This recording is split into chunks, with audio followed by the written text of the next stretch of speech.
आता बोलता बोलताच मॅम तुम्ही म्हणालेलात की मॅनिफेस्ट करता किंवा आता सध्याची पिढी जी आहे, मी सुद्धा 11-11 झाले की आम्ही काहीतरी मागतो. सो आता हा ट्रेंड आहे. सो किती मानता तुम्ही या गोष्टी? खूप मानते, खूप मानते. आणि माझं काय म्हणणं असतं, एक तर ते तुम्हाला तेव्हाच मिळतं, मगाशी मी सांगितलं तसं, की स्नेहाला मिळालंय ना, मला मिळालंच पाहिजे असं तुम्ही मागितलं तर तुम्हाला कधीच मिळणार नाही. त्याच्यामुळे तुम्ही तितक्या सकारात्मकतेनं ती गोष्ट मागितली ना तर ती घडते. आणि माझं कायम असं म्हणणं असतं, मला मिळत नाही, मला मिळतच नाही, माझं नशीबच फुटकं, अशा झोनवर राहण्यापेक्षा 11-11 दिसले की काहीतरी विश करा. हा झोन चांगला नाहीये का? कधीही चांगला आहे. त्याच्यामुळे तुम्हाला सकारात्मक, म्हणजे ना असं म्हणतात ना की आपल्या कॉन्शियस सबकॉन्शियस माइंडमध्ये, तर आपल्या सबकॉन्शियस माइंडची ताकद 9 पट आहे आपल्या कॉन्शियस माइंडपेक्षा. आणि जर आपण निगेटिव्ह विचार केले तर तेही 9 पट वाढतात, पॉझिटिव्ह केले तर तेही 9 पट वाढतात. मग तुमची चॉईस आहे की तुम्हाला निगेटिव्ह करायचं का पॉझिटिव्ह करायचं. म्हणून मी तुला म्हटलं तसं मी संत नाही आहे. मी निगेटिव्ह विचारांकडे जायला लागले की मी पटकन स्वतःला आवडते की नाही मला हे नाही क्रिएट करायचं आहे. माझं सबकॉन्शियस माइंड मला निगेटिव्ह विचार नाही 9 पट करायचे, मला पॉझिटिव्ह करायचं आहे. सो तू म्हणतेस तसं 11-11 दिसलं की हात जोडा, विश करा. आता मला कायम 313 हा नंबर दिसतो. 313. आता तुमच्या ऑफिसचा नंबर काय आहे सांग? 313. तर मी मगाशी मेट्रोत येताना म्हटलं एकदा परत चेक करूया ॲड्रेस काय, तेव्हा 313. मला इंडिकेटरवर प्लॅटफॉर्मवर उभे राहिले की 313ची ट्रेन दिसते, मला नेमप्लेट 313 दिसतं. मी रॅन्डम काहीही करत नसते आणि फोन हातात घेते की 313 वाजलेले असतात. मी असं कुठलंही पुस्तक हातात घेतलं आणि पान उलटलं, नेमकं मी 313च उघडलेलं असतं. तर हे घडतं अगं, हे सारखं घडतं माझ्या बाबतीत. आणि आज तर मी म्हणाला हे मी बोलला, हे मी पॉडकास्ट मी ठरवलं होतं आजच्या पॉडकास्टमध्ये हे बोलायचं आणि नेमकं तू 11-11 म्हणालीस. तर हो, ते नंबर्स आपल्याला रिपीटेडली दिसतात, ते एंजल नंबर्स असतात. मी एंजल थेरपी शिकले, मी प्रेयर थेरपी शिकले आहे.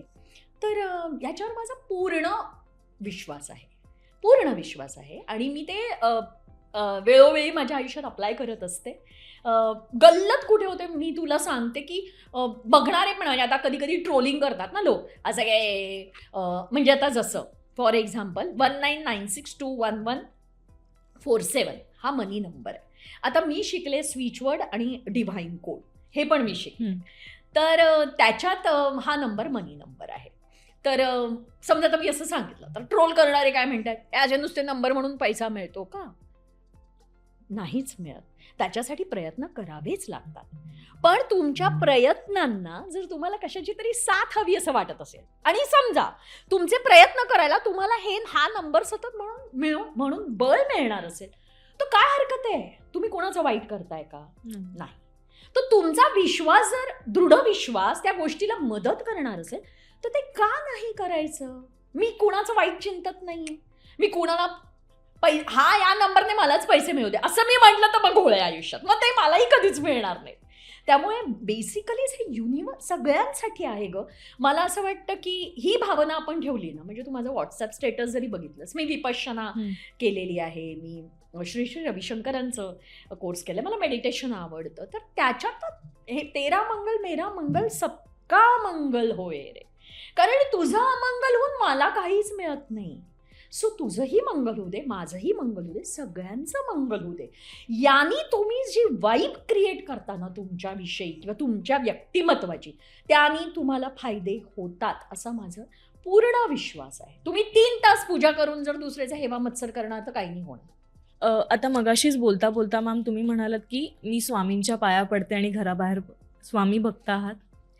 स्वामी भक्त असं नाही आहे, पण माझं ना, मी सगळ्यांची नावं म्हणजे स्वामी असतील, गजानन महाराज असतील, गोंदवलेकर. आता तुला एक प्रचिती सांगते माझी.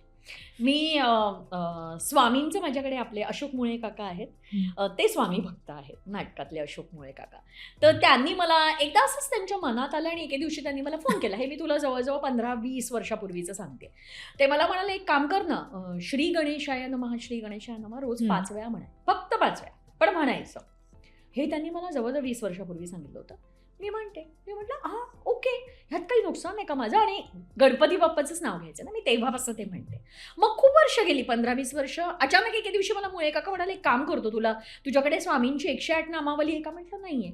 हां मग मी तुला पाठवून देतो. त्यांनी लॅमिनेट वगैरे करून मला कुरिअरनी पाठवून दिली. तेव्हापासून मी ती नावं घ्यायला लागले. मराठी मनोरंजन सृष्टीमधील मालिका, चित्रपट, नाटक तसेच कलाकारांबद्दलच्या नवीन अपडेट्स जाणून घेण्यासाठी नक्की सबस्क्राईब करा इट्स मज्जा मराठी या आपल्या नवीन यूट्यूब चॅनलला.